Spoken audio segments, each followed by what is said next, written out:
Hey guys, কেমন আছো? আশা করছি সবাই ভালো আছো। আর আজকের ভিডিওটা একটু অন্যরকম হবে, কারণ আজকে তো জানোই সবাই, আজকে সরস্বতী পুজো। আর দেখছি আমি রেডি রেডি হয়ে নিছি, কুর্তা উর্তা পরে নিছি। তো যাই হোক, আমাদের নিজের বাড়িতে পুজো করছি। আর পুজোটা অলরেডি রেডি হচ্ছে। তো তোমাদেরকে আমাদের বাড়ির পুজো দেখাবো। খুব ছোট করে পুজো করতেছি, কিন্তু খুব ভালো লাগবে। তো যাই হোক, তোমাদেরকে দেখাচ্ছি আমাদের বাড়ির পুজো। আর কি কি করছি তোমরা দেখো, ভিডিওটা কন্টিনিউ রাখো, খুব এনজয় লাগবে। আর তোমরা কিরকম করছো, কিরকম করছো, তো কমেন্টে জানা। তাই আগে দেখতে থাকো। তো গাইস আমি প্রথমে ঠাকুরের মূর্তিটাকে খুলবো। তো খুলে নিই আগে প্রথমে মূর্তিটাকে।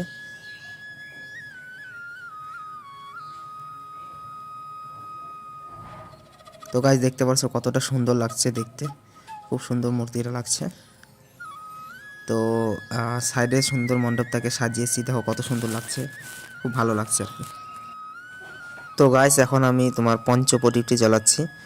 আর দেখতে পাচ্ছ পঞ্চপ্রদীপটি অলরেডি 2-3টা জ্বলিয়ে নিয়েছি। আর নিচের আলপনাটা কীরকম হয়েছে অবশ্যই কমেন্ট করে জানাবে তোমরা।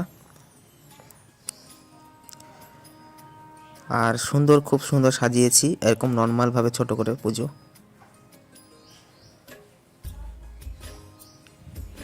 তোমরাও কে কে পুজো করছো সেটা আমাকে জানিও। আমরা হয়তো বাড়িতে খুব ছোট করে এবার প্রথমবার পুজো করলাম, কীরকম হয়েছে অবশ্যই কমেন্ট করে জানাবা। তো আমি এই জিনিসগুলো মণ্ডপে নিয়ে যাচ্ছি। যেমন এটা কি বলে না, নল খাগড়া না কি একটা বলে না, যে কাচের, এটার মধ্যে ওইটা পাইনি, আমি কলমটা পাইনি, তার জন্য ময়ূর পালক দিচ্ছি। যেহেতু আগে ময়ূর পালক ইউজ হতো লেখার জন্য। তো একটা একটা করে সব ফুল দিব আমি ওখানে। জিজ্ঞাসা করে নিচ্ছি, কারণ প্রথমবার পুজো দিচ্ছি না, তো অত আমার জানা নেই। তো জিজ্ঞাসা করে করে আমি দিচ্ছি কোথায় কোনটা দিতে হবে। আমার একটা মন্ত্র মনে পড়ে গেল, ছোটোবেলা যখন স্কুলে যে পড়তাম তখনকার অনেক মন্ত্র বলতো, মানে ওই মন্ত্রগুলো মনে আছে আর কি। মন্ত্র একটা মনে আছে, মন্ত্রটা বলে তোমাদেরকে শোনাবো। তো গাইস এখন আমি সব ফুলগুলো আগে দিয়ে নিই ফটাফট। তো তোমরা কমেন্ট করে জানাবে কীরকম হয়েছে, ঠিক আছে, কীরকম লাগছে দেখতে সৌন্দর্যটা। আর তোমরা কোথা থেকে দেখছো এটা অবশ্যই কমেন্ট করে জানিও আমাকে। আর আমি এখন ঘটে দিলাম, মানে ঘটে সব ফুল টুল ঘটে দিলাম আমাদের। তো এখন আমি সব কিছু জিজ্ঞাসা করে দিতে হচ্ছে। আর মন্ত্রটা বলছি, জয় জয় দেবী চরাচর সারে কুচে সবিচ মুক্তাহারে বিনা পুস্তক রঞ্চিত হস্তে ভগবতী ভারতী দেবী কমলোচনে বিশ্বরূপে বিশ্বালাক্ষী বিদ্যাং দেহি সরস্বতী নমো নমঃ। এই মন্ত্রটা যে আছে, এই মন্ত্রটা সরস্বতী পূজায় ইউজ হয় আর কি। তো এটা আমি ছোটোবেলায় স্কুলে যখন পড়তাম তখন শিখিয়েছিল আমাকে, প্লাস পুজোতে ইউজ হতো, সেটা আমি দেখতাম আর শুনতাম, সেটা থেকে আমি শিখে গেছি আর কি। তো যাই হোক, আমি আরতি করে নিলাম, প্রণামটা করে নিলাম। আর মণ্ডপটা যে আমরা সাজিয়েছি সেটা কীরকম লাগছে দেখো, সুন্দর শাড়ি দিয়ে পিছনে একটু ডিজাইনিং করে পিঁড়ির উপরে আমাদের সরস্বতী মাকে বসিয়ে খুব সুন্দরভাবে সাজিয়েছি। কীরকম লাগছে অবশ্যই জানিও আমাকে।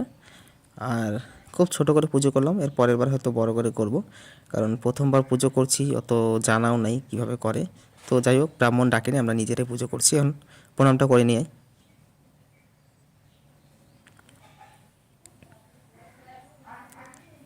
তো গাইস, আমাদের ফাইনালি পুজো কমপ্লিট হলো এখন। আর এখন একটু টাইম এখানে এরকম ভাবেই থাকবে। তো ঠাকুর প্রসাদ গ্রহণ করবে, ততক্ষণ আমরা একটু বাইরে যাব।